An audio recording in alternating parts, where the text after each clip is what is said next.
जरा कच्चे तेल पर भी फोकस कर लेते हैं क्योंकि यहाँ पर प्राइसेस आपको उछलकर 3 महीने की ऊंचाई पर आते हुए दिख रहे हैं। हमारे बाजार में भी 6500 तक के दाम आ गए हैं।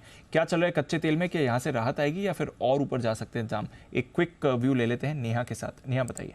तुरंत तो राहत मिलती नहीं दिख रही है दीप। यहाँ पर देखा जाए रशिया यूक्रेन के बीच जो तनाव एक बार फिर से शुरू हो गया है। लग रहा था कि 17 जुलाई की एक्सपायरी से पहले ग्रेन डील एक्सटेंड हो जाएगी और किसी ने सोचा भी नहीं था कि अगर एक्सपायरी हो जाएगी तो उसके बाद तनाव इतना बढ़ जाएगा कि यहाँ पर हमले होने लगेंगे और रशिया एक के बाद एक करके यूक्रेन के बंदरगाहों पर इस तरह से अटैक करता हुआ दिखाई देगा। तो मामला थोड़ा सा यहाँ पर गंभीर होता हुआ दिखाई दिया, जिसके चलते कच्चे तेल और फूड सप्लाईज को लेकर अब ग्लोबल मार्केट में फिर से सप्लाई की टेंशन यहाँ उभरने लगी है।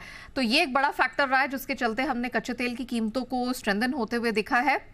इसके अलावा हाल ही में हमने देखा इंटरनेशनल एनर्जी एजेंसी हो या फिर अमेरिका का एनर्जी विभाग हो, सबकी तरफ से अमेरिका का जो शैल उत्पादन अभी तक रिकॉर्ड उत्पादन की संभावनाएं जताई जा रही थी, वहां पर उत्पादन कुछ घटने का अनुमान अब लगाया जा रहा है। गैसोलीन की डिमांड बहुत तेजी से बढ़ रही है। मल्टी मंथ हाइज पर गैसोलीन वायदा इस हफ्ते ट्रेड करता हुआ अमेरिका में दिखा है और 1 लाख बैरल प्रतिदिन से बढ़ने की संभावना है।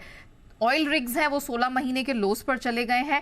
चीन की अब डिमांड को लेकर फिर से एक उत्सुकता, एक ऑप्टिमिज्म जारी होने लगी। पॉलिट ब्यूरो की बैठक है और उससे पहले वहां के लीडर्स ने ये उम्मीद जताई है कि वो डोमेस्टिक डिमांड को, मैन्युफैक्चरिंग को फिर से बढ़ावा देने के लिए यहाँ पर और पैकेजेस लाएंगे और साथ ही इलेक्ट्रॉनिक्स, ऑटो स्पेस को वो बढ़ाना चाहते हैं, सेल्स यहाँ पर बेहतर करना चाहते हैं। चीन से रशिया के तेल की रिकॉर्ड डिमांड है और साथ ही ये भी बता दूं कि रशियन यूरोस जो काफी समय तक $60 के नीचे $50 के पास थे, वो अब 3 महीने की ऊंचाई पर चले गए हैं, $65 के पार जाते हुए दिखे हैं। तो ये मोटे तौर पर फैक्टर्स हैं जिनकी वजह से हमने देखा एक बार फिर से कच्चे तेल की कीमतें हैं उनमें उबाल दिख रहा है।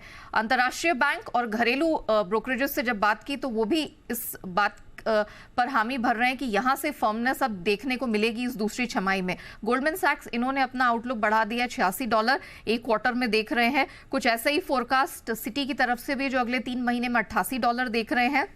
जेपी मॉर्गन 86 से $88 तक की बात कर रहे हैं। और अगर घरेलू ब्रोकरेजेस की बात की जाए, IIFL, मोतीलाल, पैराडाइम, सबसे जब मैंने बात की तो ये $90 तक की बात कर रहे हैं और NBD एमिरेट्स ने तो $100 तक की भी यहाँ पर संभावना जताई है। तो हाँ, जिस तरह की सप्लाई की टाइटनेस दिख रही है और जिस तरह से डिमांड को लेकर ऑप्टिमिज्म है, लग रहा है कि तेल की कीमतें यहाँ से कुछ उबाल जरूर दिखाएंगी। तो फिलहाल तेल की कीमतों से राहत नहीं आ सकती। $90 तक के लेवल्स की बात की जा रही है। फिलहाल 82 पर है, आपको इंटरनेशनल प्राइसेस दिख रहे हैं। हमारे बाजार में भी 6500 तक के दाम आ चुके हैं। शुक्रिया नेहा, ये अपडेट हमारे लिए शेयर करने के लिए।